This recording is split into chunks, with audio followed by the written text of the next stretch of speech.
Hey everybody, welcome to my channel. My name is Jamie. Today's video is part of the Foodie DIY challenge hosted by the lovely Nadia from DIY with Nadia, and her co-host this month is Trish and Kay from the Crafting Cousins. I will link both their channels down in the description box as well as the playlist, so be sure to check that out. Now let's get started. So for this project, I'm going to use one of Dollar Tree's foam pumpkins, some white chalk paint, orange acrylic paint, black acrylic paint, and that's Castle chalk paint by Folk Art, and some disposable cups. Then you're going to need some paint pouring medium. I know Dollar Tree has this, but this came in a kit that my daughter had. And then you're also going to need some stir sticks. Now the first thing I do is I pour my paint into individual cups. And you can use any colors that you want that fit your decor. This is what I chose to use.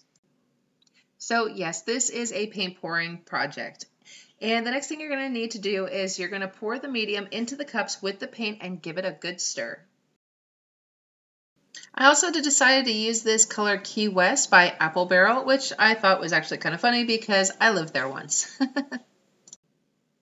So for this video, I have two of my daughters doing this with me, and that's my middle child, Megan, who is helping my youngest, Charlotte, with setting up. She's also the one giving us both the instructions on how to go about paint pouring. Since this is her paint pouring kit, I thought she could read the instructions and tell us what to do while I handle this setup of the cameras and stuff. So Megan chose to do her project on canvas, which can you guess where we got it from? And then Charlotte chose to do hers on a wooden heart that we picked up from Walmart. And I love that you can actually do these projects on pretty much any various surface.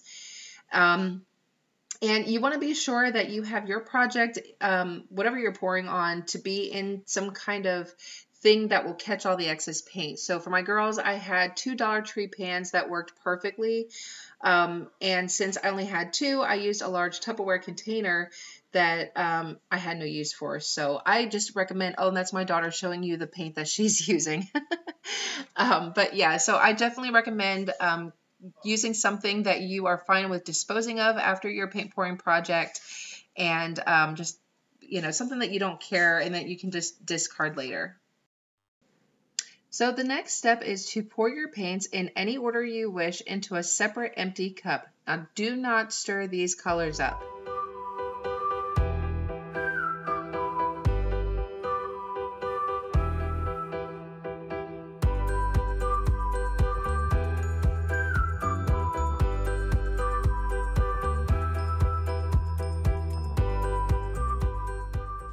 Once you have all your colors together, it's time to pour.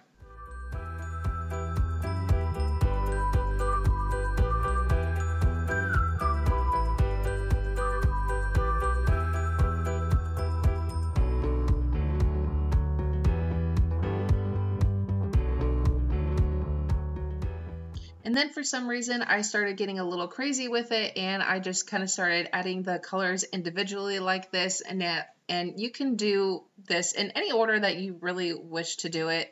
I kind of wish that I would have just stuck with having all the colors like in the cup that I had done initially. But this still turned out really good, and this was so much fun to do. My kids were loving it.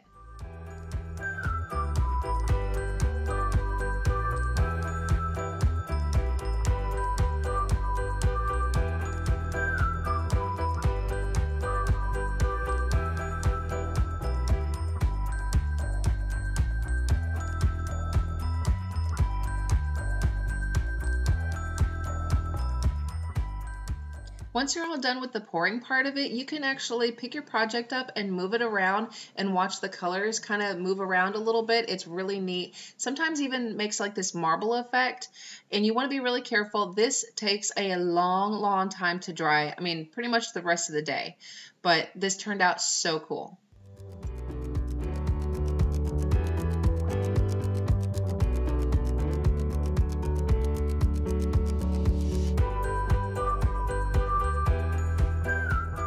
Now, just so that you can see, this one here is Charlotte's project, and she used that little strainer, that little blue strainer that you see on the side right there, and she put it in the center of her heart and then poured the colors inside that, and that's how it spread out like that. This one here is Megan's, and she just did the pouring from the cup, and she wanted some of her canvas showing like that. And anyway, we were really happy with these. This was so much fun. I would definitely recommend this.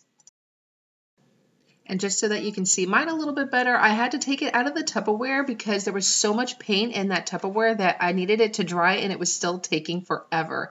So I ended up just finding some lid to just stick it on and let it dry the rest of the day. But this is how mine turned out, and when it was all said and done, I was able to just stick it on a black candle stand, and I thought this was perfect for Halloween. Now be sure to check out the playlist down below so you can see what all the other creators have in store for you. I hope you enjoyed this special video, and if you did, please give it a big thumbs up, subscribe so you don't miss a thing, and y'all have a wonderful, blessed day. Bye!